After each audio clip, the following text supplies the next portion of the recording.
Welcome to Blackbird Writers Presents Author Interviews. I'm Tracy, and today I'm talking with Sharon Lynn, our author from Arizona and California, and we are going to talk about her latest release, Death Takes a Fall. Sharon Lynn's short stories can be found in three Malice Domestic anthologies, and one of which won the Anthony Award for Best Anthology. Death Takes a Bath is the first book in her Maddie McGuire series, and that was released last year. And in December, book 2, Death Takes a Fall, comes out and hits the shelves. Welcome, Sharon. Thank you so much. Thank you for having me here. I'm really excited to talk to you about Death Takes a Fall. Yes, and it was so fun. What a fun read. All right. So Death Takes a Fall is the continued story of your amateur sleuth, Maddie McGuire, and it opens with her falling on a dead body.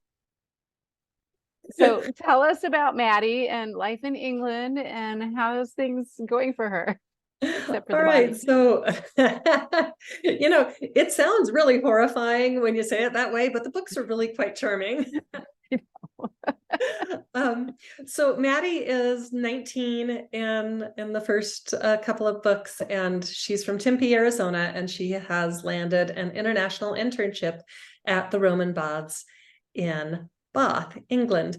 And it is just this amazing, wonderful fairy tale come true kind of experience, except for the dead bodies. And she definitely does have some moments of crisis when those pop up, and she just tends to be the person who finds them. So in the first book, it's a little more focused on the city of Bath, but the subtitles for the books are A Cotswold Crimes Mystery.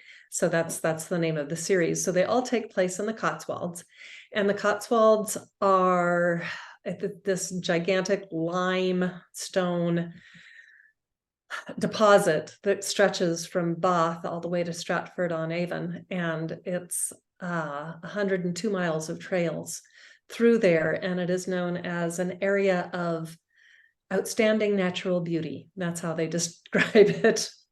Sounds gorgeous.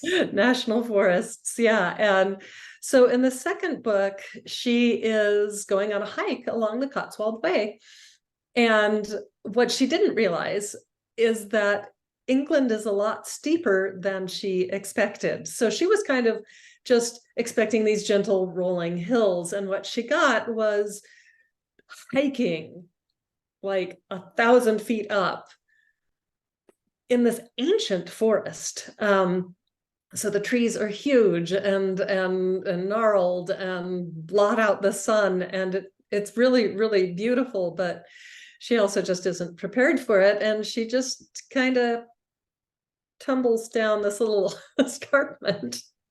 And so she sends her companion off to get a rope, and she's kind of getting bored looking around, and she sees this just like this funny looking thing, and she just pushing the bramble aside, she finds a dead naked girl with a tattoo and a horrible scar. So that's kind of how the book opens. Would be frightening for anyone, I believe.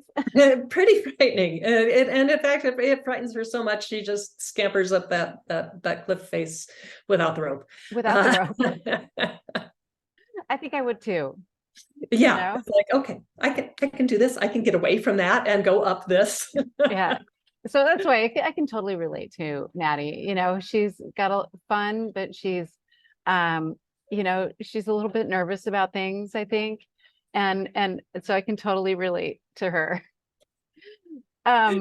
She also has a love interest maybe in this book. Yes. So Constable Edward Bailey.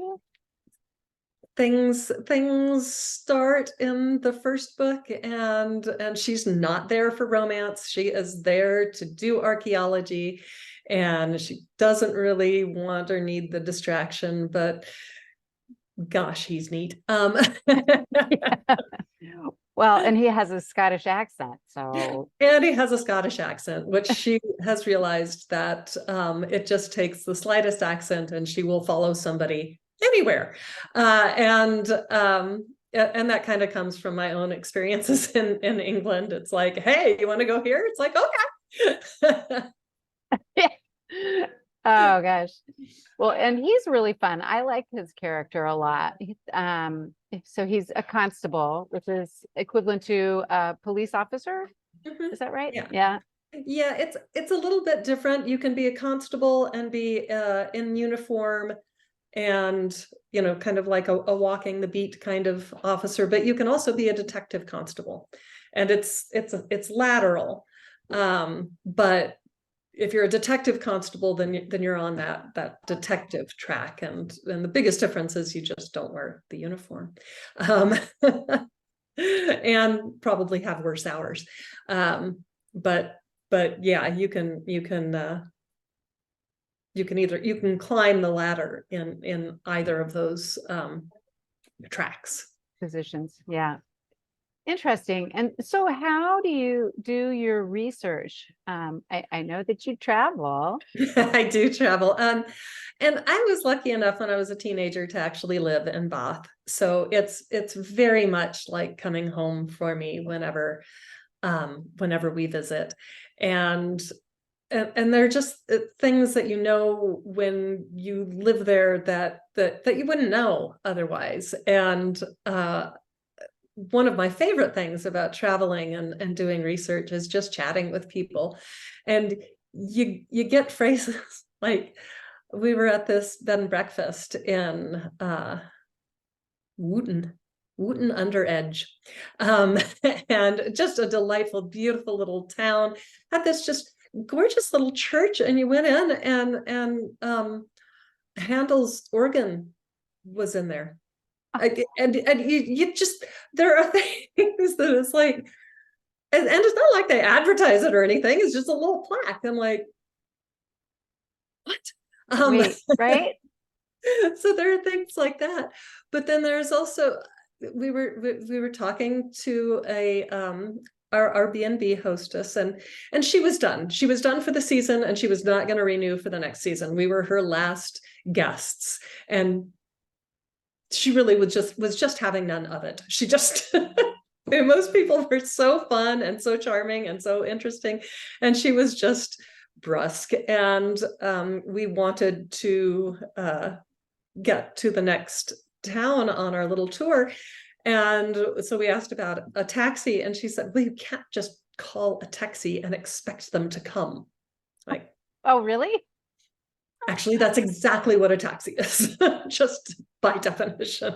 Right. And we kind of gaped at her, and then finally she said, fine, I'll call Trevor. And she did, and Trevor took us. But it's just things like that you know, you don't come across that just doing research, you know, online or things. It's that really personal In connection person. to the area, Yeah. and really getting to know people. Yeah. That's the important part. Right. And I think so much of that comes through in the book. Like I love how you inserted not like overly, but just enough of like British and Scottish accents to for your auditory people to be hearing them speaking that way, Yeah. you know. Yeah.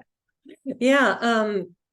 And part of it is, you know, and I very much, as I said, I was a teenager the first time I went, when we lived there, and you think it'll be easy. I speak English. No, I speak American. I speak Southwest American, and that is not the same as English. You know, you get to the airport and you land, and the exit signs say way out, and you're like, what? And just from that point forward, everything is just a little confusing. And again, those accents, you know, for such a tiny, you know, island. It would fit inside of Arizona. There are so many diverse and fascinating accents. And there's this one time we were just at a little pub, and the waiter asked where we were from, and Arizona, and he said, I kid you not, and I said, what? Yeah, it wasn't what I And was thinking. and he said it again, and I'm like, and yeah. He slowed it way down, and it was still, and I finally realized he was saying hotter than here. Oh, And and once we were on a train, and we were going up to Edinburgh, and this Scottish man he just struck up a conversation with us, and I couldn't understand a word. And an Englishman across the aisle on the train translated from the man wasn't, I mean, he was speaking English, but it was just, his accent was so thick that we couldn't get it. So we had to like filter it through an Englishman and then back down to us. And so the accents are a thing, and Maddie, again, she thinks she's going to understand all of this, and then is just flummoxed, and she's not used to being flummoxed. She's used to being, the smart one who can do anything and always gets away. And so it's a big fish out of water moment for her. yeah, no, that's cool. And I wanted to, while we're on the subject of accents, there's one little gem in there that I have to ask you about. And it's Cockney rhyming slang. So I'm like, wait, is this a thing? And I want to hear more about it. It is a thing, and it's been a thing for at least like 100 years. So trouble is Barney, and it's because trouble rhymes with rubble, and Barney Rubble from the Flintstones. Oh. And so yeah, there's just east side of London, and at one point it was very much just something that made it their private club, but now I think it's just more of something that's fun. So I have one character who was from that area and who has inserted himself into Bath, and yeah, he is a recurring character. He keeps coming back. Oh, good, because I hope he delivers more little rhymes and yeah, he's fun. Yeah, that's so fun. So we also, I think, need to talk about farm animals in Death Takes a Fall, because there's horses and pigs and so events ensue. when she first falls down the cliff, she's kind of on this little ledge, and way down below is this great big pig, and she's used to pigs at Arizona state fair, and which are big, but they're not gigantic. And and when you're walking the Cotswolds way, you'll look down and you'll see, oh my gosh, that is the largest pig I've ever seen in my entire life. And so she's kind of enchanted by this pig. She names him Patchy because he's pink and gray, patched. Yeah. And so she's really quite fond of this ginormous pig. But when Edward comes back with a way to help her up the cliff, he's bringing this giant draft horse, and he's walking it, and she's like, why are you walking it? And he's like, why would I ride it? And it's very much a different mindset than we have in Arizona. In Arizona, of course, I know how to ride a horse. Right. Everybody knows how to ride a horse. And my daughter had lessons, and actually the woman described in the book as Maddie's teacher, very much my daughter's teacher. The woman was terrifying. I made my mom deal with her because I was so scared of her. And my daughter, who was like 8, she was just marching up there and had her little helmet on, and you know, this tiny little thing doing all this stuff on a giant horse. And then when she ended every lesson, you had to brush down the horse, and my daughter actually had to stand on a little step stool in order to do it. But she brushed down the horse, picked the rocks out of its shoes, you know, all these things. When you're in England, there are ponies, little ponies that children can ride on, but generally aristocracy have the horses. Okay. Or they're race horses. And so you don't have that culture of just, yeah, everybody knows how to ride a horse. And I even tried to find a stable that like did horse tours, because I've done that in Hawaii, and I've done it in Mexico, and it's really fun. You get to go places you don't normally see. No, they do not have those. There's one place where you can have a child ride a pony. That's the only place I found. At the fair. And so yeah, there's this skill that she has that you know, like Edward the constable is just terrified of the things, and she's like, whatever, it's a horse. Yeah, and so she gets to ride. And then I was going to ask if you've ever ridden. Not as well as Maddie, and not as well as my daughter, actually. A lot of Maddie's experiences I take from things that my daughter learned. Yeah. And including how to dismount a horse that's bucking safely. Oh, yep. Yeah. See, your daughter and my daughter would get along great. They both were raised with horses. Yeah. Yeah. For me, it was just like, you know, my friends had horses and that, but I never took lessons. Whereas Maddie had, she did barrel racing. She was bad at it, but she did it. And she just really likes to ride. So. Yeah. Well, you are also a prolific short story writer, and with 3 published stories, or are there more? There's one more. There's 3 in Malice Domestic, and then I have one in Sisters in Crime, Desert Sleuths as well. Right.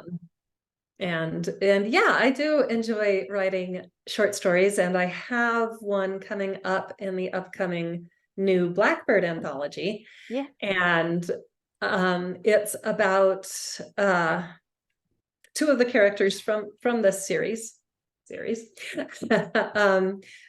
Simon and Lady Vivian, and it takes place in Comer Manor, their manor house, and it's just like a little insight into their lives when not associated with the filter of Maddie, who is American, you know, watching them. So yeah, that's fun. I really like it, and I'm excited for people to be able to get a glimpse at their private lives. Oh, that's fun. I can't wait to read it now. Good. Yeah. How is short story writing different than writing a novel? I would say short story writing, it starts at the end. That's the biggest thing. Sometimes I'll write like 5,000 words before I get to my first sentence in a 3,000 word short story. Because you have to get to that. You start at the climax and then resolve it. So there's still a beginning, a middle, and an end, but the beginning, you know, there's a lot that happened to get you to that beginning spot. Right. And so, yeah, you just kind of have that. Yeah. So do you try and get those details into the short story, or do you just brush across them so that, you know, your readers get a flavor of it? How do you deal with that? A little bit of just brushing across it.